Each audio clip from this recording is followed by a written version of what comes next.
안녕하십니까? 오늘은 정부가 미용 성형을 규제해야 하는가 라는 주제로 찬반 토론을 진행하겠습니다. 먼저 토론 주제에 사용된 미용 성형이란 정상적인 범위에 속하는 외모, 피부색과 같은 신체적인 특징을 수술로 변화시키는 행위입니다.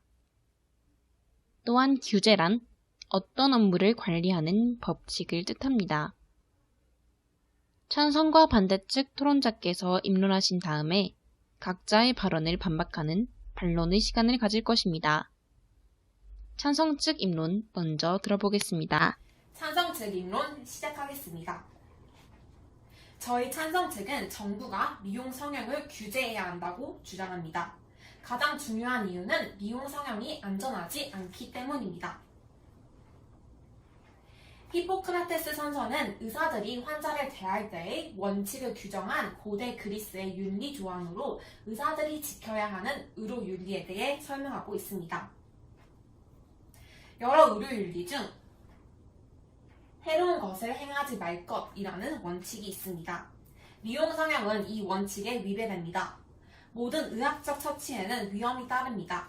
여성과 가족을 위한 정책연구센터에서 근무하고 있는 다이애나 주커먼은 당신은 이런 시술이 필요 없다 라고 이야기하는 성형외과 의사는 많지 않다.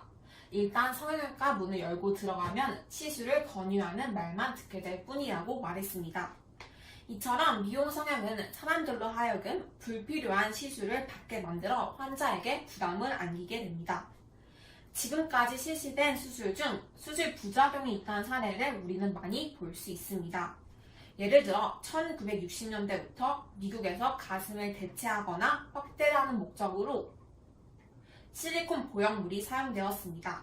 하지만 수술 후 실리콘이 주머니 밖으로 새어나와서 신체의 다른 부위로 이동하는 일이 발생했고 이로 인해 암과 같은 질병에 걸릴 위험이 커진다는 사실이 밝혀졌습니다. 또한 주름을 제거하는 용도로 사용되는 보톡스에 대해 2008년 미국 식품의약국이 조사한 결과 보톡스의 사용과 관련된 사망 사례가 16건이 있다는 사실을 밝혀냈습니다. 그렇기 때문에 미용 성형은 정상인 사람의 건강에 악영향을 미칠 수 있다고 저희 찬성 측은 주장하는 바입니다. 이상입니다. 반대 측의 입론 시작해주세요. 찬성 측의 입론 잘 들었습니다. 저는 정부가 미용 성형을 규제하면 안 된다고 생각합니다. 미용 성형은 개인적인 선택의 문제이기 때문입니다. 과거부터 사람들은 끊임없이 예뻐지고 다른 사람에게 잘 보이기 위해 노력을 해왔습니다. 미용 성형도 이처럼 자신의 외모를 더 가꾸고 아름다워지고자 하는 자연적인 충동에 의해 발생하는 행위입니다.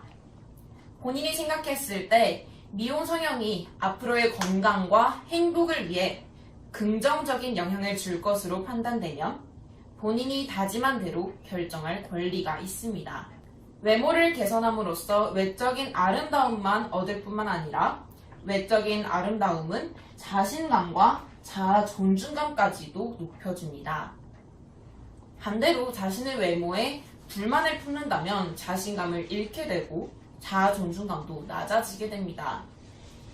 또한 현대사회에서 외모는 사람의 능력을 판단하는 기준으로 작용하기도 하는데요.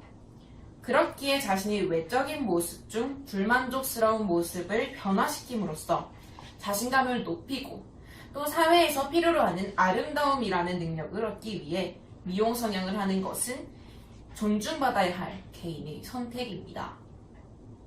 우리는 민주사회에서 살고 있고 또 그 민주사회는 다른 사람의 권리를 침해하지 않는 한 개개인의 자유를 보장해 주어야 하는 사회입니다. 미용 성형은 제3자에게 영향을 미치지 않기 때문에 자유롭게 미용 성형을 할 자유가 보장되어야 합니다. 케이프타운 대학교 교수 더크 라자루스는 오늘날 소비자들은 힘들게 일해 번 돈을 어디에 쓸지 결정할 권리가 있다. 새로운 주방 도구를 사는데 쓸 수도 있고 섬에서 휴가를 보내는데 쓸 수도 있으며 10년 정도의 세월을 되돌려 젊어지기 위해 얼굴을 짚고 베어내고 잡아당길 수도 있다. 라고 주장하며 사람들이 미용 성형을 선택할 권리가 있음을 주장했습니다. 따라서 사람들의 선택의 자유를 방해하는 미용 성형에 대한 정부의 규제는 옳지 않습니다. 이상입니다. 이제 양측의 반론을 시작하겠습니다. 찬성 측 반론부터 들어보겠습니다. 네, 반대측 입론 잘 들었습니다. 물론 민주사회에서 개개인의 선택의 자유는 보장되어야 합니다. 하지만 미용 성형은 충족되기 힘든 인간의 욕망을 자극합니다. 사람들은 각자 다 개성 있는 외모를 갖고 태어납니다.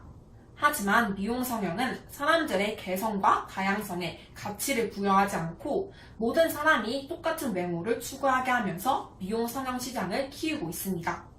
모두가 다 오똑한 코, 쌍꺼풀이 있는 눈, 뾰족한 턱을 가지려고 하지만 개개인의 생김새는 다 다르기 때문에 이렇게 사회가 추구하는 완벽한 외모를 갖는 것은 매우 힘듭니다. 그렇기에 미용 성형은 사람들로 하여금 유명인과 유사한 외모를 가질 수 있게 한다는 실현 불가능한 열망을 키우게 합니다. 외모의 한 일부분을 교정하고 젊어 보이게 하는 것은 할 수 있지만 그 효과가 반드시 영구적인 것은 아닙니다. 수술을 받은 후 더 나이가 들어서 수술의 효과가 잘 드러나지 않으면 사람들은 수술을 다시 받으려고 할 것입니다. 또한 수술을 받아도 이에 만족하지 않는 사람들이 있습니다. 이런 사람들의 경우 계속 미용 수술에 의존하게 되며 미용 성형의 악순환에 빠지게 됩니다. 심각한 경우 성형 중독에까지 이를 수 있습니다. 민주사회에서 개개인의 선택의 자유를 보장하는 것도 중요하지만 국민을 보호하는 것이 민주정부의 중요한 역할입니다. 따라서 정부가 미용 성형 시장에 개입해 소비자들의 권리를 보호하고 사람들의 미용 수술의 악순환에 빠지지 않도록 도와주어야 합니다. 이상입니다.